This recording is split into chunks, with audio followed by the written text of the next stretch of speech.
Dinheiro, carros, mansões, mulheres ou homens, dependendo do que você gosta. Quem nunca sonhou em ser um astro? Ter uma legião de fãs gritando o seu nome? Pra grande parte das pessoas, a fama é uma coisa incrível. Então por que a gente vê tantos casos como Justin Bieber, Miley Cyrus, Britney Spears?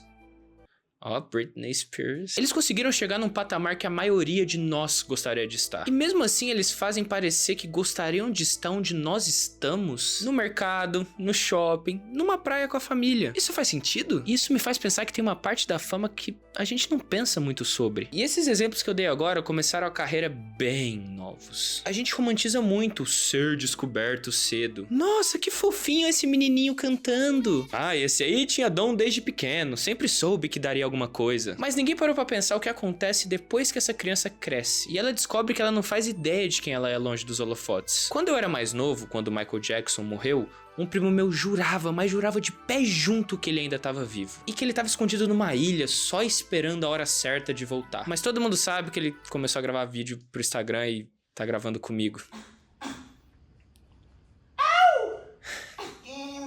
Mas por toda a minha infância eu olhava pro Michael Jackson e pensava... Cara, deve ser demais ser esse cara. Mas hoje eu não tenho tanta certeza. E agora a gente tem a estreia de Michael, a cinebiografia do rei do pop. Com Anthony Fuqua. Eu não sei falar esse nome. Mas ele é o diretor de Dia de Treinamento. E pra interpretar o Michael, a gente tem o sobrinho dele, o Jafar Jackson. E a gente precisa conversar sobre isso, porque tem muita coisa em jogo nesse filme. Muito mais do que a gente pensa. Spoiler, ele morre no final do filme. Eu percebi que a galera da minha idade, de 25, 30 anos, conhece o Michael Jackson por poucas coisas. E isso devia ser um crime, literalmente. A galera conhece as músicas mais famosas, o Moonwalk, mas principalmente as polêmicas e as acusações. E apesar de todas as coisas que eu disse aqui, sejam elas boas ou ruins, o Michael Jackson é um dos maiores, se não o maior artista que já pisou no planeta Terra. Eu sei que é uma frase de impacto, mas aguenta um pouquinho. Pera aí, rapidinho, você vai me entender. Vem comigo! Thriller, o álbum que ele lançou em 1982 e até hoje o álbum mais vendido da história da música. Só pra ter uma noção, o segundo colocado é uma coletânea do Eagles e tem 29 milhões. 7 das 9 faixas do álbum viraram single.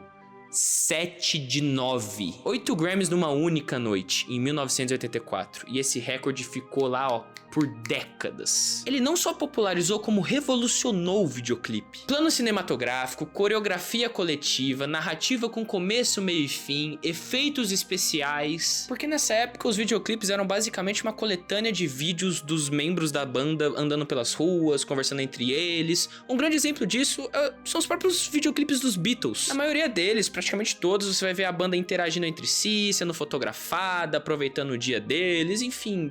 Não tem muito aquela questão narrativa, sabe? E aí vem Thriller, um curta-metragem de 14 minutos dirigido por John Landis, que é o mesmo cara que dirigiu o Lobisomem Americano em Londres. E esse clipe mudou a indústria. Billie Jean foi o primeiro clipe de um artista negro tocar na MTV. A MTV que naquela época tinha uma política não oficial de não passar música preta. E além de abrir as portas, ele ainda ficou em primeiro lugar dentro da casa que estava fechada pra ele. Uma coisa que a gente não pode negar é que o Michael Jackson é uma inspiração pra muitos artistas que a gente conhece hoje em dia. The Weeknd, Kanye... E muita coisa que a gente vê no K-pop são coisas que o Michael Jackson fez há muito tempo atrás. E eu não podia esquecer também do Bruno Mars, que assim, nitidamente a referência dele é o Michael Jackson. Esse negócio de estrear álbum no top 1 da Billboard...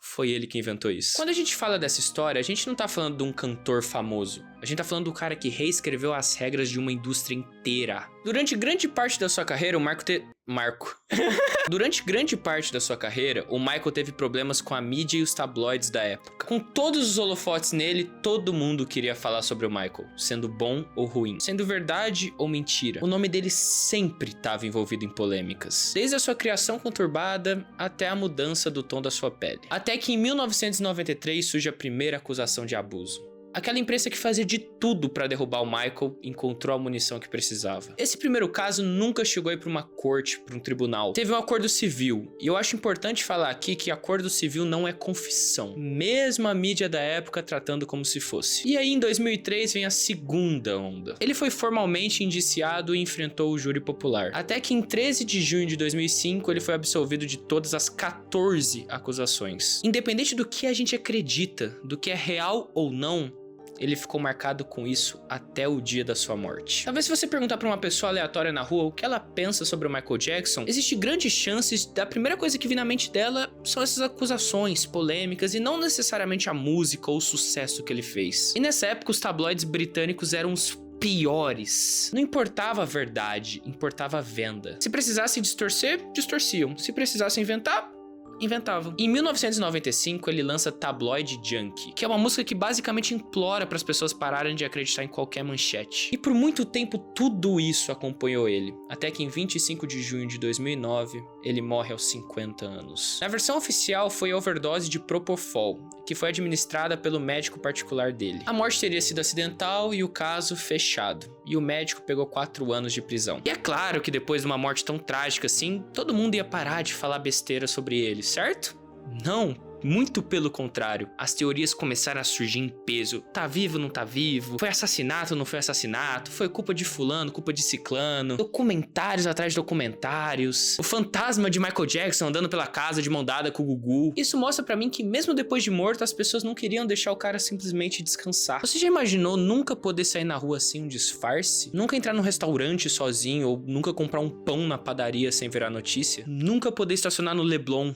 Michael Jackson nunca teve isso. Literalmente nunca. Ele foi famoso desde os 5 anos de idade. O mundo todo sabia quem ele era antes mesmo dele saber quem ele era. Ai, mas ele era rico. Ai, mas ele tinha tudo. A gente ignora uma coisa. Fama desse tamanho não é uma liberdade total.